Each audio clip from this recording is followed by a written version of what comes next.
खास बातचीत के लिए मेरे साथ हैं technical education minister Rajesh Dharmani ji. Rajesh sir, Himachal Pradesh में नीट के जो पेपर हैं वो लीक हो रहे हैं और लगातार जो महंगाई है पेट्रोल और डीजल के रूप में बढ़ रही है, कितना असर हिमाचल में देखने को मिलेगा सर?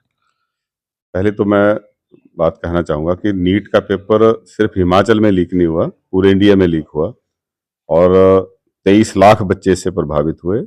और ये भारतीय जनता पार्टी की सरकार जब से दिल्ली में बनी है, ये चौथा मामला है जब चौथी बार नीट का पेपर लीक हुआ है। और उसके अलावा भी कई पेपर पूरे देश के अंदर लीक हुए हैं। हिमाचल में भी जब भाजपा की सरकार थी, यहाँ भी पेपर लीक हुए। और आज भी जो सबॉर्डिनेट सिलेक्शन बोर्ड है, हमारे सरकार जैसे ही बनी, माननीय मुख्यमंत्री जी ने उसको भंग किया और जो लोग पेपर लीक मामले में संलिप्त पाए गए, आज भी उस लाखों के पीछे हैं।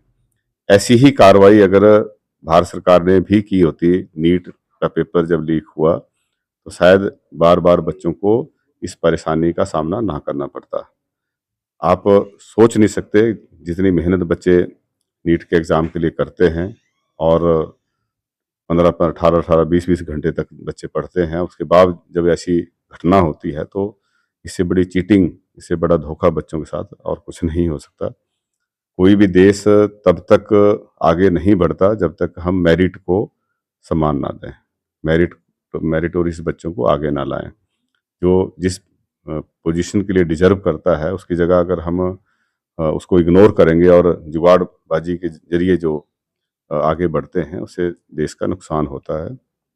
और भारतीय जनता पार्टी जब से सत्ता में आई है, अनफॉर्चुनेटली जितने हायर इंस्टीट्यूशंस हैं, हायर एजुकेशनल इंस्टीट्यूशंस हैं, चाहे उसमें सेंट्रल यूनिवर्सिटीज़ हैं, स्टेट यूनिवर्सिटीज़ हैं, या यहाँ तक कि इंस्टीट्यूशन ऑफ एमिनेंस हैं, आईआईटी, एम्स जैसी संस्थाएं, एनआईटी हैं, इनमें भी जो नियुक्तियां हो रही हैं, वो राजनीतिक आधार पे जो है वो उसको ज़्यादा वेटेज दी जाती है।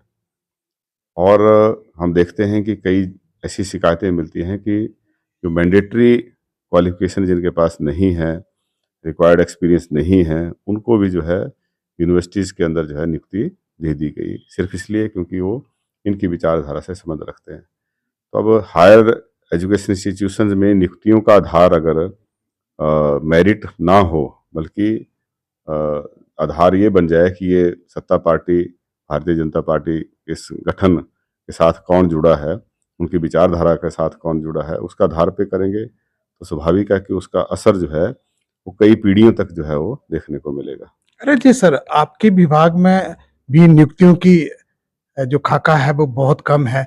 किस तरह से आप इन नियुक्तियों को देख रहे हैं? रिक्रूटमेंट नहीं हो पा रही है आपके विभाग में खासकर?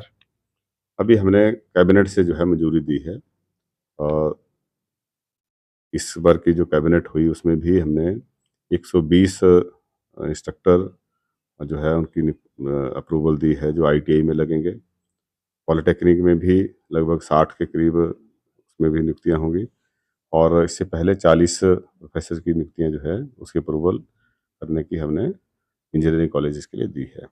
और सर्विस कमीशन को और राज्य चयन आयोग को जो है इसकी रिक्वेजिशन कुछ की भेज दी है, कुछ की भेज रहे हैं। तो ये प्रक्रिया शुरू हो गई है, लेकिन जो ड्यू प्रोसेस है उसको फॉलो करना पड़ेगा, उसी के तहत जो है भर्तियाँ होंगी। और इससे भारतीय जनता पार्टी के समय में आप जानते हैं कि अंधाधुंध जो है इंस्टीट्यूशन खोले गए। हालांकि कुछ तो हमने उन पे रोक लगाई। अगर सारे इंस्टीट्यूशन खोले होते तो आज की हालत पहले से भी बदतर होती। जब कांग्रेस की सरकार बनी थी उस समय हिमाचल प्रदेश के कुल 152 कॉलेजेस में से 115 में प्रिंसिपल नहीं थे। एक प्रिंसिपल 4-4 कॉलेजेस को देख रहा था। वैसे ही फैकल्टी मेंबर्स की बात थी। तो इंस्टीट्यूशन खोलने से बच्चों का भला नहीं होता। बच्चों का भला तब होगा जब फैकल्टी होगी अच्छी, जो है वहाँ वर्कशॉप होगी, बच्चों को अच्छे एक्सपोजर विजिट पे ले जाएँगे, अच्छी ट्रेनिंग तभी कंप्लीट होती है। इंस्टीट्यूशन बिल्डिंग बनाने से जो है इंस्टीट्यूशन नहीं बनते हैं। 4 साल हो गए सर सरकार को होने को 4 साल। क्या कुछ नया हो पाया है आपके विभाग में? सभी विभागों के अंदर नया चीज़ें हुई हैं। हमारे विभाग में भी हमने नए कोर्सेज भी शुरू किए हैं विभाग को स्ट्रेंथन करने के लिए कदम उठाए हैं, बच्चों को क्वालिटी एजुकेशन मिल सके इसकी तरफ कदम उठाए हैं। अभी हमने एक इनोवेशन पॉलिसी तैयार की है, बच्चों को एक्सपोजर विजिट पे ले जा रहे हैं, स्कॉलरशिप्स जो हैं वो शुरू किए हैं और एक बच्चों को स्टेट लेवल पे इक्वल अपॉर्चुनिटी मिल सकें प्लेसमेंट के लिए, उनकी इंटर्नशिप के लिए, उसके लिए भी हमने जो है ऑनलाइन व्यवस्था करी है और इससे बच्चों को जो है ज़्यादा जो है लाभ मिल रहा है और आने वाले समय में बेहतर लाभ फायदा उसका उठाएंगे। नगर निकाय चुनाव दूसरा चरण होने को है सर। भाजपा जश्न मना रही है कि हमने सेमीफाइनल जीत लिया सर। भाजपा तो शोसेबाजी में और हल्ला गुल्ला करने में माहिर है। विपक्ष की भूमिका ये बड़े अच्छे तरीके से निभाते हैं क्योंकि इनको झूठ बोलना है और कुछ लोगों को झूठ पसंद है। ये भाजपा जो है उन लोगों को एड्रेस करती है जो झूठ पसंद करते हैं, सच्चाई उससे काफ़ी दूर है, कोसों दूर है। अभी जो नगर निकाय के रिजल्ट निकले हैं उसमें भारतीय जनता पार्टी ने जरूर कैंडिडेट डिक्लेयर किए थे, हमने कैंडिडेट डिक्लेयर नहीं किया क्योंकि ये सिंबल पे नहीं थे और भाजपा के विरोध में जो है ज़्यादा वोट पड़े हैं। भाजपा के पक्ष में कम वोट पड़े, भाजपा के विरोध में ज़्यादा पड़े हैं।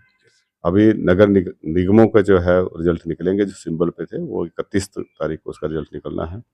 पंचायतों के पिछले कल फर्स्ट फेज में जो है वो 1000 से ज़्यादा पंचायतों के चुनाव हो चुके हैं, उनमें रिजल्ट निकले हैं और मेजोरिटी में जो है कांग्रेस विचारधारा से संबंधित जो लोग हैं वो आगे आए हैं, वो चुनाव जीते हैं और जो भारतीय जनता पार्टी का दुष्प्रचार था सरकार के खिलाफ वो इससे उसका पर्दाफाश हुआ है।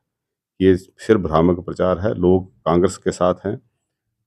जब इन्होंने सरकार को तोड़ने की कोशिश की थी, है ना, उससे बड़ा प्रमाण क्या हो सकता है कि हमारे 9 विधायकों को इन्होंने जो है अपने साथ मिला लिया और जब उपचुनाव हुए उन 9 विधायकों में से 6 विधायक घर में बैठ के वहां पे कांग्रेस के विधायक जीते हैं। तो लोगों ने हमारी नीतियों के ऊपर, हमारे कार्यक्रमों के ऊपर मोहर लगाई है, हमें दोबारा से जो है समर्थन दिया है। भाजपा राज्यपाल से मिली है सर कि जो कैबिनेट मीटिंग अभी हुई उसमें आदर्श आचार संहिता का उल्लंघन किया गया सर। कोई उल्लंघन नहीं हुआ आचार संहिता का, क्योंकि पहली बात तो है कि ये सिंबल पे चुनाव नहीं है। सिंबल पे चुनाव हैं वो नगर निगमों के पहले हो चुके हैं, उनके सिर्फ रिजल्ट निकलने हैं। और दूसरी बात है कि वो कई डिक्लेरेशन नहीं थी। सरकार तो कंटिन्यूटी में, सरकार का काम थोड़ी रुकेगा। अगर हम प्रशासनिक काम नहीं कर पाएंगे तो फिर सरकार किस बात की हुई। और ये पहले भी कैबिनेट मीटिंग जो है ये पंचायती राज संस्थाओं के चुनावों के दौरान होती आई है, ये कोई नई बात नहीं है। लेकिन भारतीय जनता पार्टी को कुछ ना कुछ मुद्दा चाहिए और वो उसमें बरगलाने का काम करते हैं। हमें भारतीय जनता पार्टी से पूछना है आज की डेट में कि पेट्रोल का रेट जो है पहली बार हुआ कि 100 रुपये से ज़्यादा ऊपर हो गया। आज 101 रुपये, 102 रुपये जो है प्रति लीटर पेट्रोल का रेट जो है हिमाचल प्रदेश में हो गया। भारतीय जनता पार्टी किसी टाइम कहती थी कि डॉलर जो है वो 75 रुपये पहुंच गया, आज तो 95 रुपये पहुंच गया।